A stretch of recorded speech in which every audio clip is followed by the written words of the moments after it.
This lesson is about weather. It includes air masses, fronts, and weather maps. Before we begin, let's review just a minute. And remember that weather is driven by air pressure, which creates winds, and air pressure and winds are created from convection currents created by changing of density due to cooler or warmer air. An air mass is a large, very large body of air that has similar properties throughout. In the United States, we get our air masses from several different places. Let's begin from the west, where in the wintertime, for the most part, we often get cool, moist air off the Pacific Ocean moving from west to east across the United States. In Texas, this is where we most often get our cold weather from. And since it's moist, there's often quite a bit of rain with that. Occasionally, we receive air from the Arctic. This is, since it's coming off of a land mass, these air masses are cold and dry and move down from the north. Occasionally, we receive warmer, moist air from the Pacific Ocean coming up from the south and across the United States, kind of from the south towards the east and moving across. And in the summertime, we often get hot, dry air coming up from Mexico. More often than not, though, in East Texas, we get moisture off the Gulf of Mexico. This is warm, moist air, and we get a lot of our rain from this area as this air moves up off the Gulf Coast. In the east, they sometimes receive cool, moist air off the Atlantic. This really doesn't have an effect on Texas very often, though. Remember that an air mass is a very large body of air. It can cover, an air mass can be as large as half the United States or even larger than that. And that an air mass has the same properties throughout. Where two air masses meet, we will have a front. There are several different types of fronts that we're going to talk about today. The first is a cold front.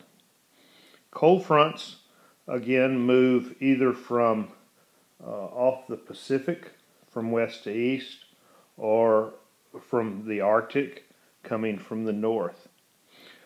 When a cold front, or a cold air mass, meets a warm air mass, along that line, there is quite a bit of convection as the warm air rises quickly to allow the cold air to move in.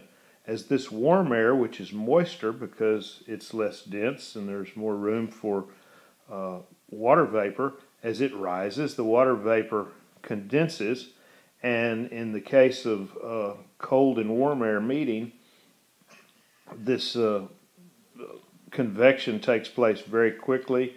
The condensation takes place very quickly, and along these, a cold front and a warm front is where we generally have thunderstorms.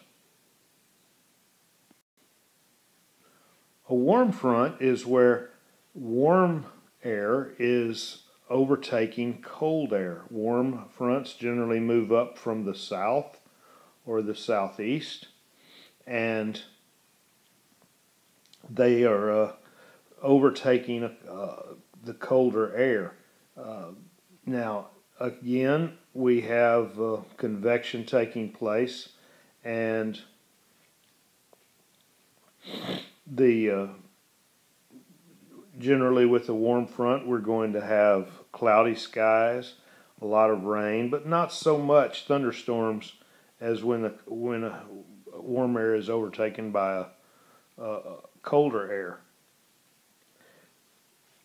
Warm fronts generally have quite a bit of cloud cover and often rain or drizzle.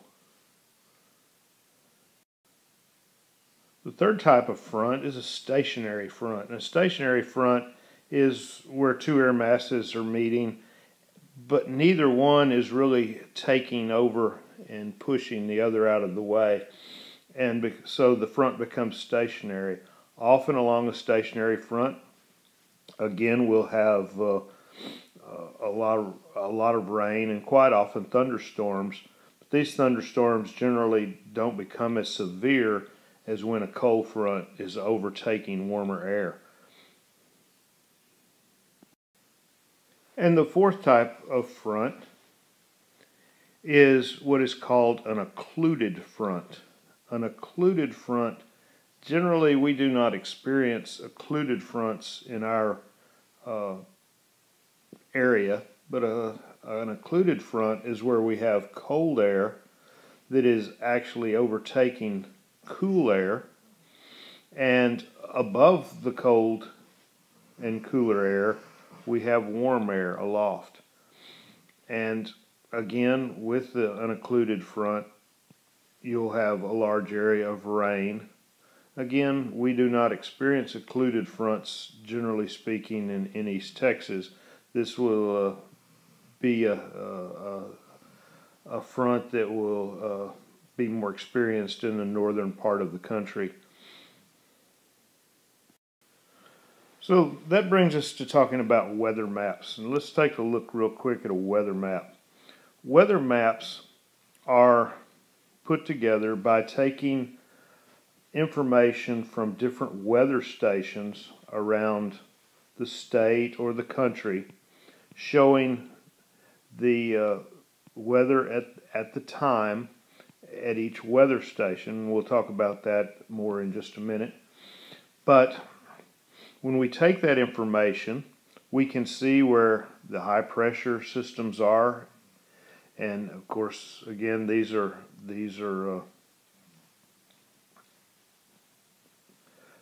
air masses that we're talking about.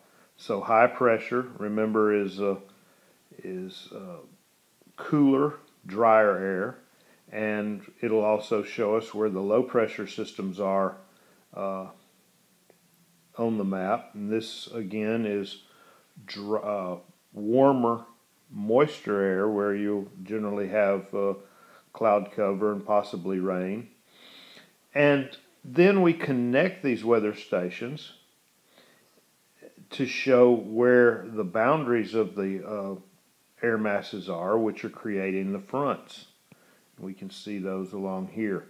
A cold front is shown on a map with the symbol like this, with little triangles. A warm air or a warm front will be shown with these little round symbols along the line. And a stationary front is where it shows the warm air and the cold air. Now the symbol for the front always points in the direction that the front is moving. For example, this warm front is moving from the south to the north, and this warm front here is moving kind of from the southwest to the northeast.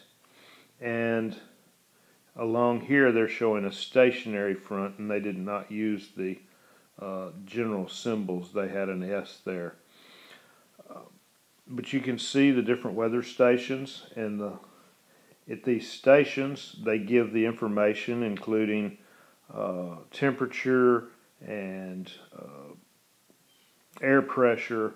They also show if if there's any precipitation. They show the wind speed and the wind direction, and then they show cloud cover, and we'll talk more about that. So now let's talk a little bit about what we will see at a given weather station. And this would be a weather station for a city that gives the information as like temperature and pressure and the dew point. And the dew point is the temperature at what point the water vapor in the atmosphere will start to condense and become liquid water again. They also show the weather at the time. I believe this is a particular symbol is for sleet, but if you look over here, no, actually that's rain. If you look over here, they show you the different symbols for the different types of conditions at the time.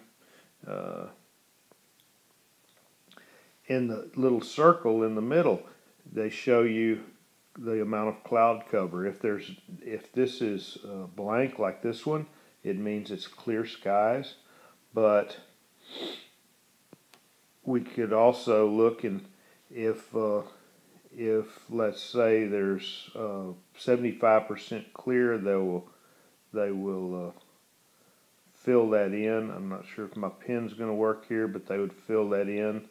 If it was 100% cloudy, they would fill the whole circle in like this. And you can see how this is shown over here in the key. Now, this line here coming off of this, or flag, shows the wind direction. If the wind is, this wind would be coming from the northwest. It is moving towards the station, and so that's the wind direction. And the wind speed is shown with little flags. This first flag would show that the wind, that's 10 miles an hour. The second one is short there, so that's 15. Again, these are shown over here in the key. So we can take the information from any given station and see what the weather is doing. And using this information and connecting different weather stations across the state or the country, we can see what's happening at the time. We can see where fronts are located, and we can predict what the future weather will be.